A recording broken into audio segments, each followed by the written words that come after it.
and this is going to be the word I'm going to butcher for the year, Rehoboam? Rehoboam. Yes, Rehoboam. Hi, folks. This is Louis Herfin, the original Peter Abernathy. Hell is empty and all the devils are here on the Chat on TV Westworld podcast with Roger, Gene, and Big D.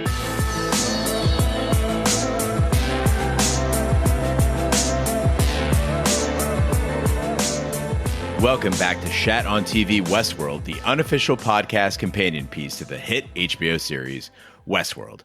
I'm one of your hosts, Gene Lyons, and alongside me are my two co-hosts, Big D, Dick Ebert. Good evening. And Ashley Schlafly. Hi, y'all. And this is our first Instacast edition for the new season, season 3, where we provide our immediate reactions to the episode we just saw and what we'd like to talk about in our deep dive, which will be coming out on Tuesday. As a reminder, we haven't watched any of the behind the scenes stuff. We haven't been on Twitter. We haven't been on Reddit. This is immediately what comes up. So if we make mistakes here, if we leave anything out, sorry about it. You guys are the ones who want the Instacast. We're happy to oblige, but you're going to have to forgive any mistakes. We're trying to be as succinct as possible, and we'll get into the details, the nitty-gritty on Tuesday. And then, of course, you can write in for our Telegraph, which will be coming out later in the week with your listener email and voicemails. But getting started on this one, episode 1 of season 3, titled Parce Domine, which means spare Lord. Gang, what'd you think? I'm a little nervous here because I missed the Instacast, so I feel like I'm just jumping on the treadmill at like 25 miles an hour. So I mean, the episode, it was a lot. I mean, you come back into a world that we've pretty well defined, and we're thrown into now the outside world, and I felt like a host who had gotten out there for the first time. It is a lot to digest. But what struck me first is I think the set design, it's gorgeous. It is clean. This vision of a future world, it's believable to me. And what I really love that Westworld did was they did thorough world building. We didn't just get thrown into this and it was superficial. There was a lot of stuff in there that I think we have to, in subsequent watches, to really break down. But I felt like I got more than just a surface shot of what this world is. A lot of future building that we've seen in other movies and TV shows, they get really wacky with stuff, right? Stuff that you would just never want. You know, I'm thinking about like the Fifth Element, right? Where it's just like, God, the world is so bizarre and unnecessary. Nothing makes sense. Everything I saw in this episode, I'm like, oh, I understand why that would be a thing. It totally makes sense. They went just far enough in the future to keep it realistic. But like you said, Big D, I believed in this world I was watching, which is kind of nuts. Yeah, like from anything from the tech wafers or people referring to getting your score up, both whether as a criminal or as actually a citizen, it was great. That Rico app, Make Money Motherfucker, it's a sharing economy app that I believe. I could see people like, hey, I'm going to go do some Uber. I got to pick up a ride to the airport, and then I got to be involved in an armed robbery, and I got to deliver some heroin. This is something I could see in the near future. And they built it just like a video game. That was the funny part is you see the mission outline, all the goal points that you got to hit. I could see like you get a gold rating if you do these 5 things. Otherwise, you can get a bronze rating if you pull off, 2 of these and do them in the right way. We're asking for a little bit of mayhem, but please no blood or guts. Yeah, I don't do personal things. I don't do personal. I did think that all of that was really cool, but, you said that you were a little nervous. I mean, I do think that what was really interesting about that is a lot of it really felt derivative of things like Blade Runner or things like multiple episodes of Black Mirror, the points and the people needing to get points and the being able to relive moments that are not so kind to you, through some sort of means, some sort of ocular means. All of those have happened in Black Mirror episodes.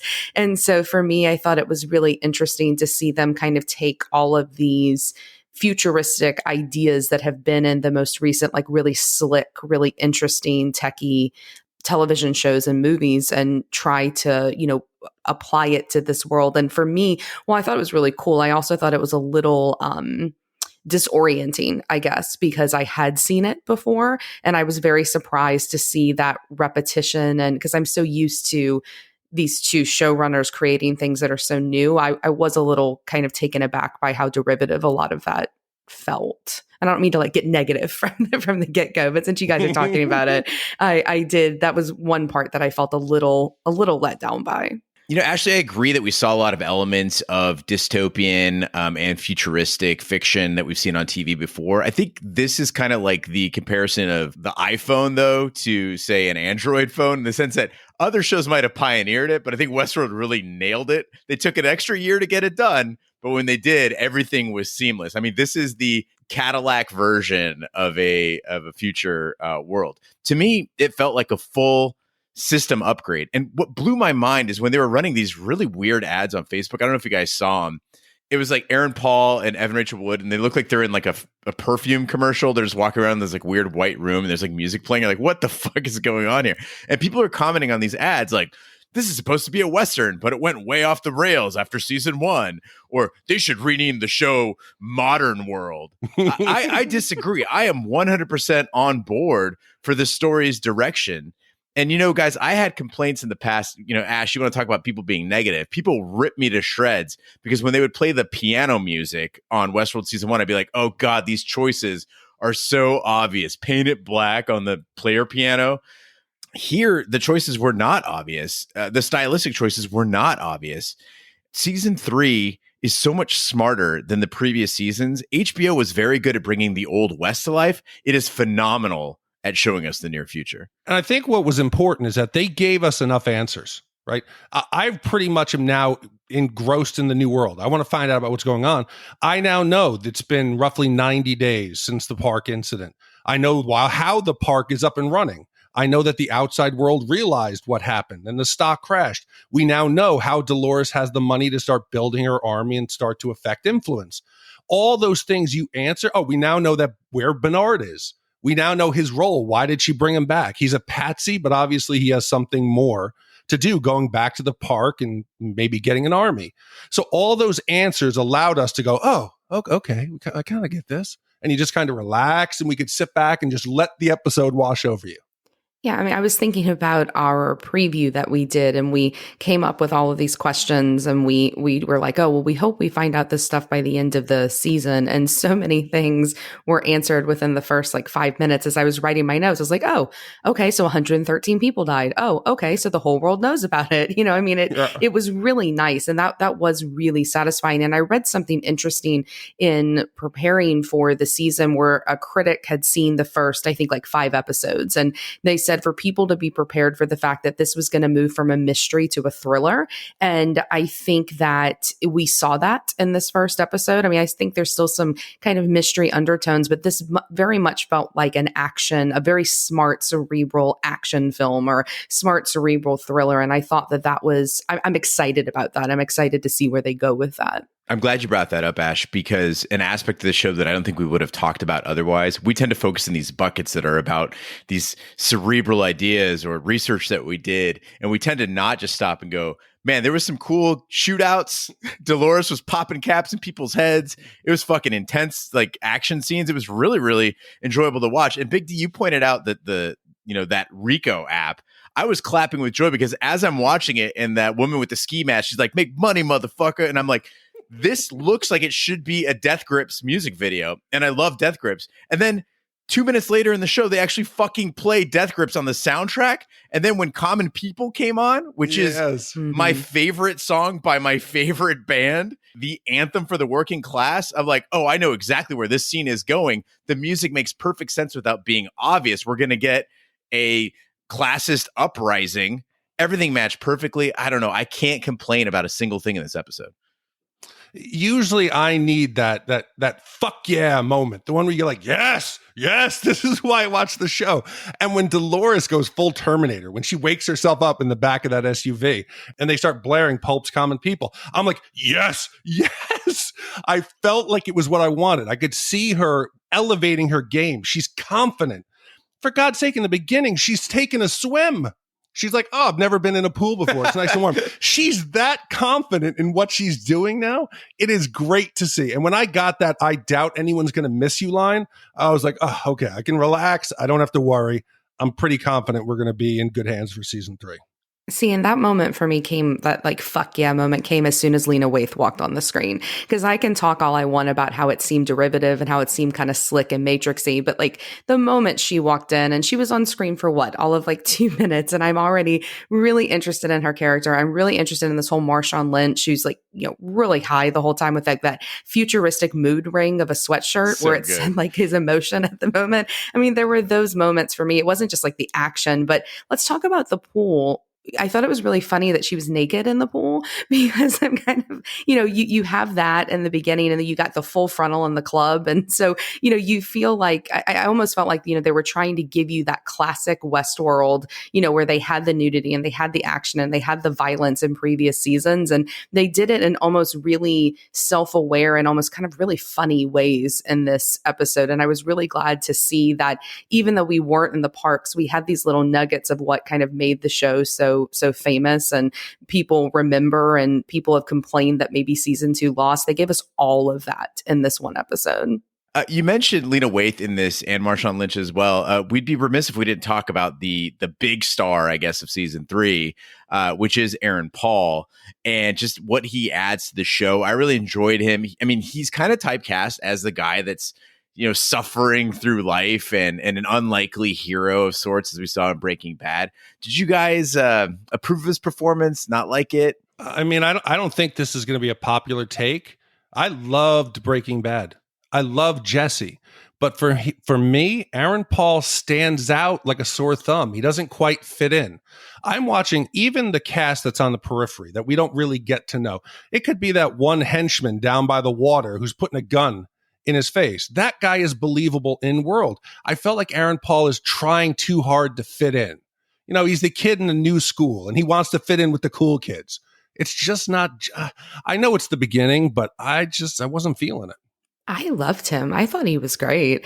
I thought he was really cool. I thought that his acting, I thought he showed a really good range of emotions. I really bought that end scene where he deletes the AI version of his friend. All of that, I got kind of choked up. I was totally in with him. I thought he was great. And I think he's going to be a really interesting character and a really interesting juxtaposition with Dolores, because he seems to be this really jaded person with the entire human race. And I know I'm going to misquote, so let the actuallys come, but where he says something to the AI where he's like, you told us that, life doesn't, that the world doesn't care about us, that everything's stacked against us. And so I think he's so jaded about the way that humanity works that I think he's going to be an interesting character to interact with Dolores. And I don't know, I really liked him. Yeah, the exact quote is that they built the world to be a game and then they rigged it to make sure that they always won. And I love that setting for this world they're creating and kind of the theme for the season.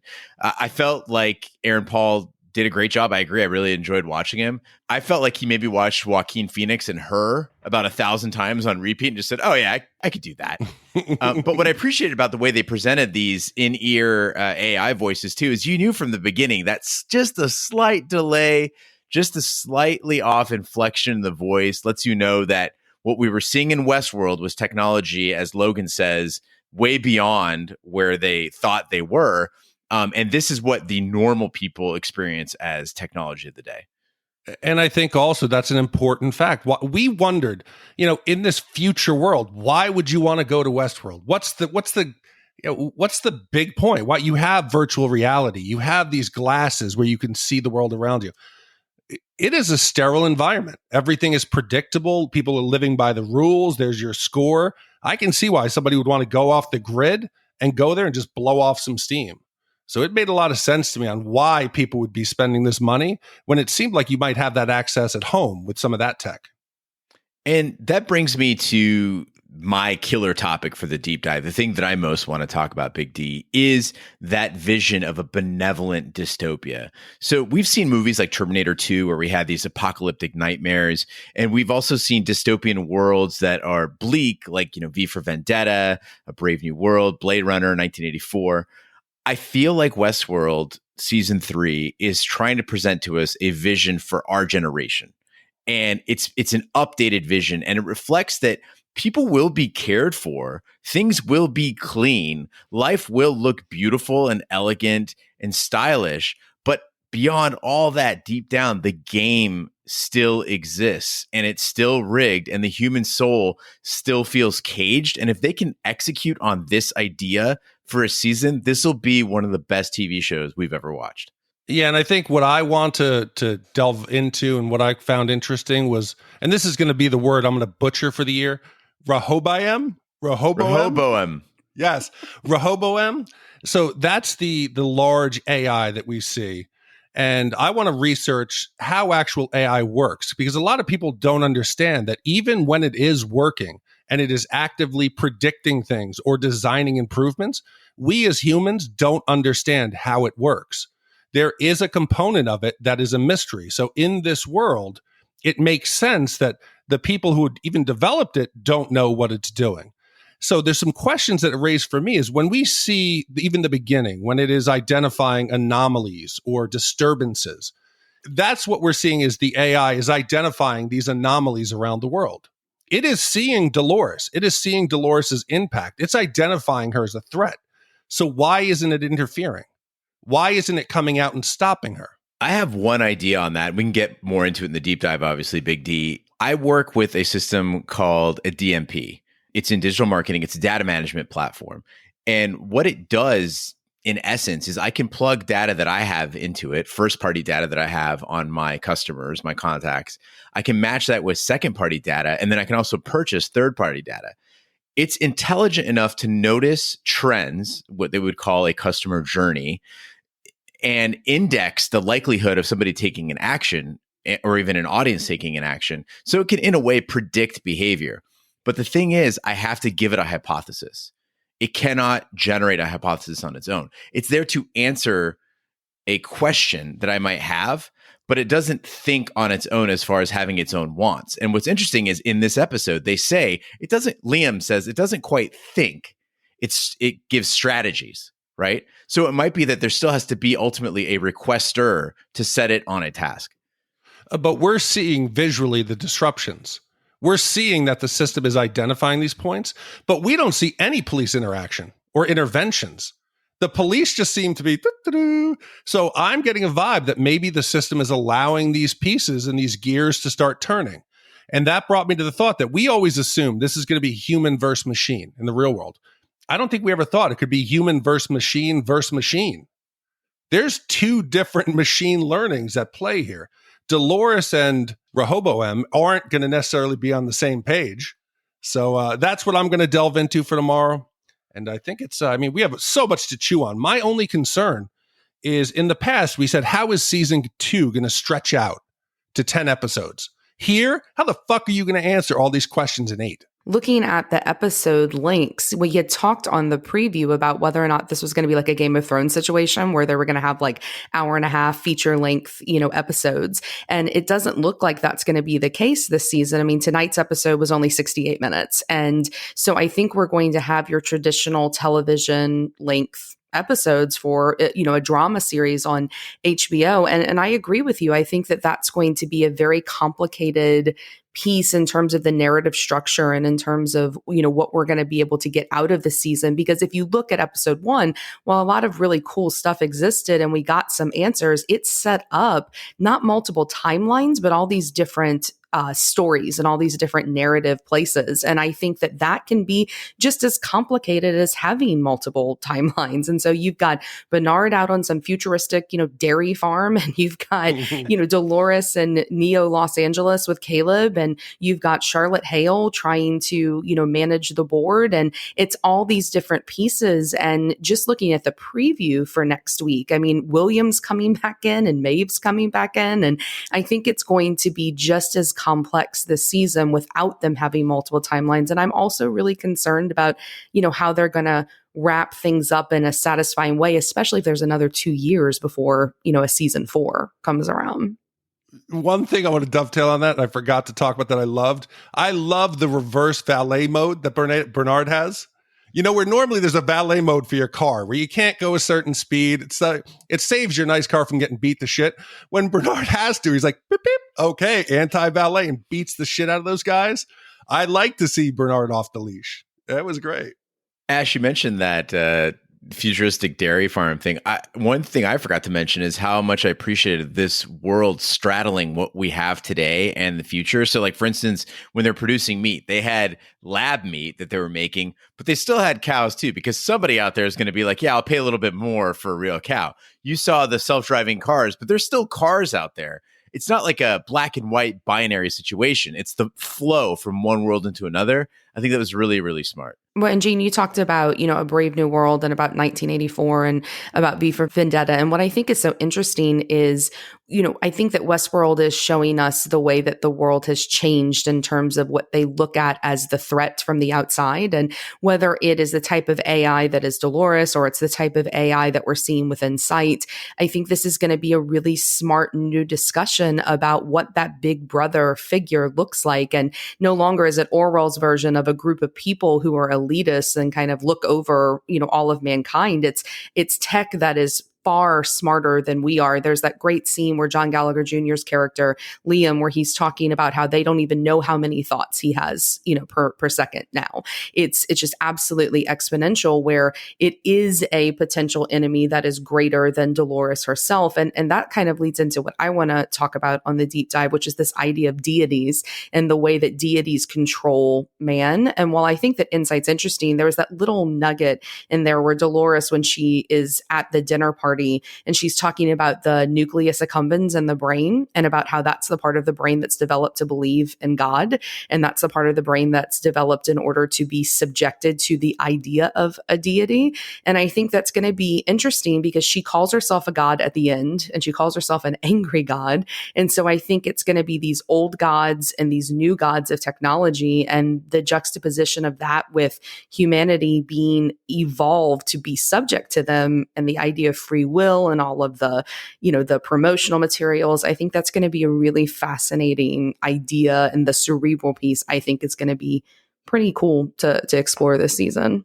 So it's certainly a lot to chew on, and not even to mention the fact we didn't even talk about the post-credit scene. So there is a post-credit scene, if you didn't stick around for it, where they're just like, oh, you didn't have enough to think about? Also, by the way, here's Maeve. She's in Nazi-occupied Italy. Enjoy. Yeah, we didn't even talk about the fact that we know now that humans have implants. So the augmented human, there's now a hybrid out there. Well, I think that'll be, maybe it's like a Minority Report thing. If y'all remember that movie with Tom Cruise, that Steven Spielberg movie, Minority Report, where they have the ability to the consumerism that's attached to the implant. So like when he walks into the Gap, the lady's like, hey, we've got size 32s over here in the back, because they know that that's what size pants he wears. Like that's what the implant does in that film. And I'm curious to see what type of implant, they're talking about, because we see kind of a health aspect of it with Caleb's mother in the hospital. And then we see, all of these people with the website that was created prior to the season, where they're talking about how they're collecting data and making choices for them. I mean, I think it's going to be interesting to see what type of augmentation they're trying to explore there, not just with Caleb, but with all of mankind, and maybe a different class system with those that choose to have the augmentation and those that choose to avoid it, like Caleb is, like Lena Waithe does with that really cool device that she has that plays, the music and disrupts everything so she can't be tracked. All I know is I'm seriously reconsidering my career as a digital marketer right now. I feel disgusting. I need to take a shower before we record the deep dive. But anyway, if you are interested in hearing about all this stuff, remember, we do have a deep dive that we'll be recording on Monday. It'll be released on Tuesday. Then again, write in right now, host at shadontv.com, or call us at 914-719-CHAT. Leave us a voicemail. Give us your ideas. They can actually help us with the deep dive before we even get to the Telegraph, but also we have the Westworld Telegraph that'll be coming out later in the week, and that'll be your emails and voicemail as well.